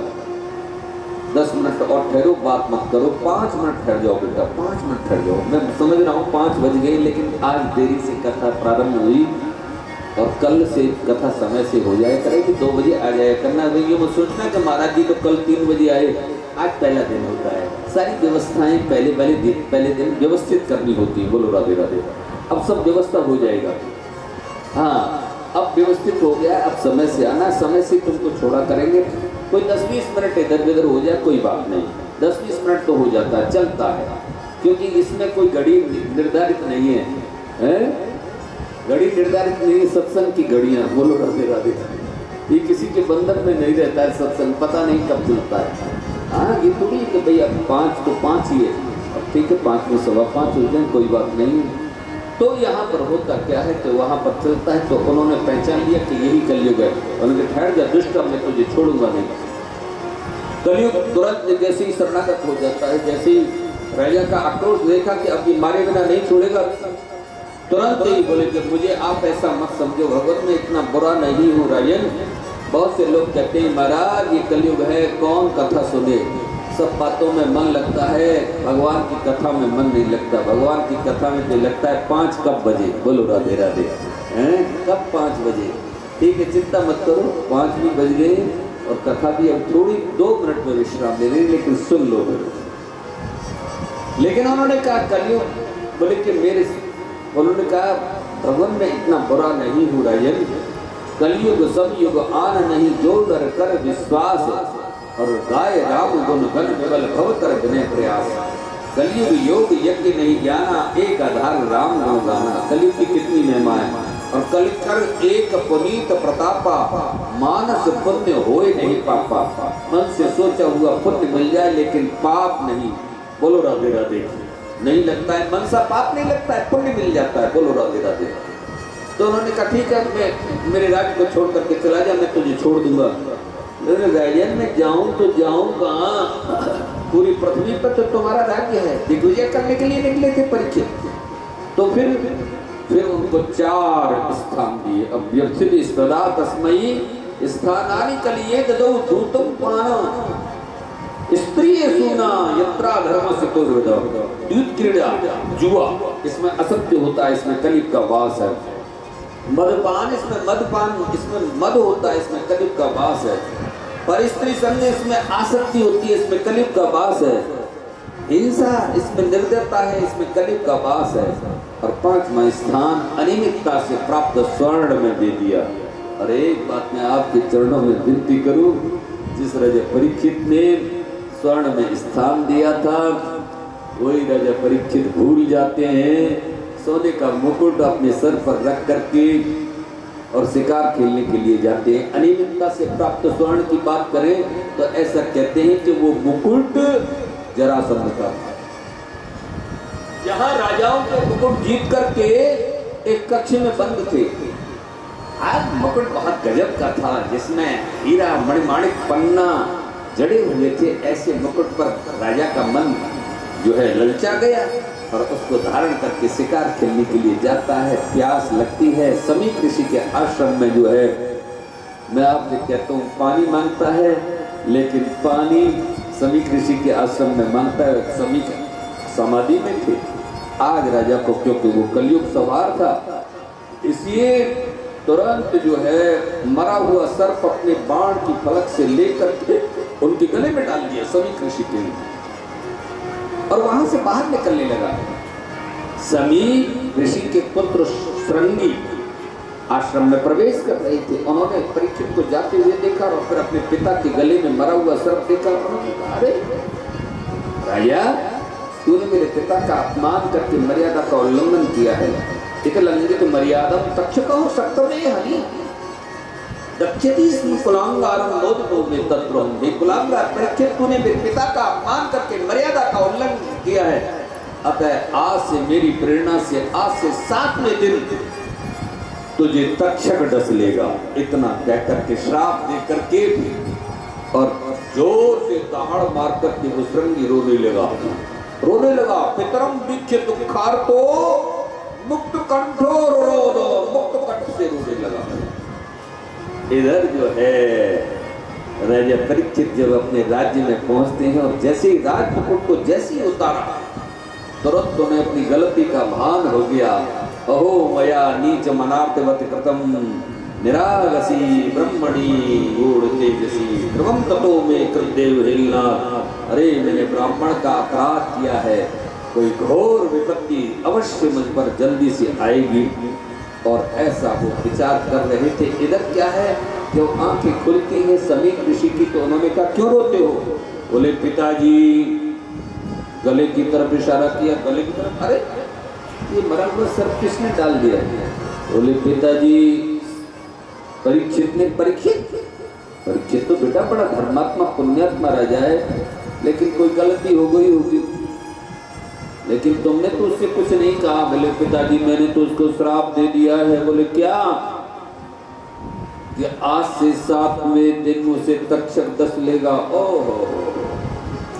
तुरंत ही समीप ऋषि ने अपने पुत्र को बहुत बुरा भला कहा। अरे दुष्ट, तूने विचार के श्राप नहीं दिया।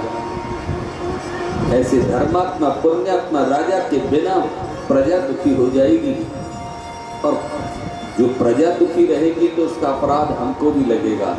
और उससे भी ज्यादा अपराध तब लगेगा जब यदि ये सूचना वहां जाकर के, यदि सूचना परीक्षित पर नहीं पहुंची तो तुरंत अपने शिष्यों से कहा, जाओ परीक्षित को जाकर के सूचित कर दो कि तुमको श्रृंगी का श्राप लग चुका है। अपने लिए जो कुछ भी साधन तुम्हें करना है सो कर लेना। वहां तो पश्चाताप की अग्नि में जल रहे थे। कौन? राजा परीक्षित है। और जैसे ही वहां जाकर के तुरंत उन्हें सूचना मिली, हाँ, उन्होंने तो ये कहा था कि मैं तो नीच हूँ, ओहो मया नीच मनार्तवत कृतम। अब उन्होंने ये कहा कि जैसे ही उनको श्राप लगा तो बोले, मेरे जैसे ब्राह्मण अपराध करने वाले के लिए ये श्राप कुछ भी नहीं है। तुरंत अपना राजमुकुट अपने पुत्र जन्मेजय को दे करके, और वहां जहां शुक्रताल है आज भी, महिदेवों की, ब्राह्मणों की दद्यो इति वचन्ति स पांडेव पाय प्रायोपवेशं प्रसविष्णु पद्याम दद्यो मुकुंदाम धर्मन्य भावो मुनिवृतो मुक्त समस्त संगो। वहां महिदेवों से, ब्राह्मणों से सम्मति ले रहे थे। अब ब्राह्मण अपनी अपनी सम्मति लगाते रहते हैं, क्योंकि ब्राह्मण का काम तो ऐसे ही है, बोलो राधे राधे, हैं? राजा ने ऐसा कर लो, राजा ने ऐसा कर लो, राजा ने ऐसा कर लो, बोलो राधे राधे। लेकिन कभी भी ब्राह्मण को सत्य का प्रकाशन करना चाहिए। कभी झूठ को लेकर के जो ब्राह्मण आज भ्रमित भी कर रहे हैं, मुझे बड़ा पीड़ा होती है, दुखी होती है, दुख होता है। कोई ग्रह का प्रकोप है नहीं, लेकिन हाँ, जाप करने के लिए समय मिल जाएगा, जब तक प्रकोप बतला देते। ऐसा कभी नहीं करना चाहिए, बोलो राधे राधे। है। देखिए ये ब्राह्मण का कर्म नहीं है, जो सत्य है उसका प्रकाशन करना चाहिए। तुरंत ये सब कह रहे थे ऐसा कर लो कि उसी समय पर शुका भगवान का तत्रा भगवत भगवान व्यास पुत्रो यत्रच्छया, बस तुरंत ही वहाँ आ गए हैं। बोलिए शुका भगवान, सुखदेव जी का शुका भगवान की जय। अलखिलिंगो निज लाभ तुष्टो व्रत शिवालय रघुदूत वेश। अलखिलिंगो निज लाभ तुष्टो व्रत शिवालय रघुदूत वेश। दिगंबरवक्त्र विकीर्ण केशो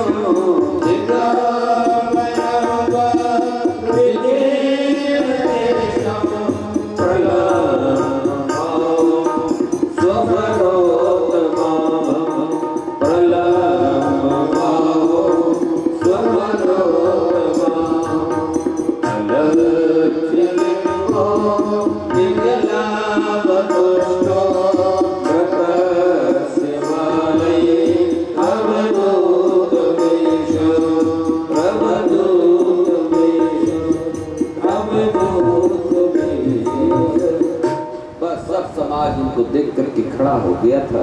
मैं आपसे इतना कहता हूँ, आचार्य चरण जब भी आए उनका सम्मान जरूर करना चाहिए। कहीं भी पता लगे, मैं एक बात बताऊँ ना, इस परंपरा मैंने बहुत ऐसी परंपरा देखी एमपी में, झारखंड में लोग ट्रेन पर भी सैकड़ों व्यक्ति स्वामी, ये परम गुरु होते हैं मेरे भाई। ये प्रकाश ही नहीं महाप्रकाश देते हैं। हाँ, ये छोटा मोटा प्रकाश नहीं, ये तो आपको कितने जगन्नाथ का लक्ष्मी स्तोई तरंग भंग चपला विद्युत चलाम जीवनम तस्मान माम शरणागतम शरणत्वम दक्षरक्षायना। दिन दिन सूर्य उदय और अस्त के साथ में आयु का विनाश होता जा रहा है, सामर्थ्यपूर्ण यौवन भी क्षय हो रहा है।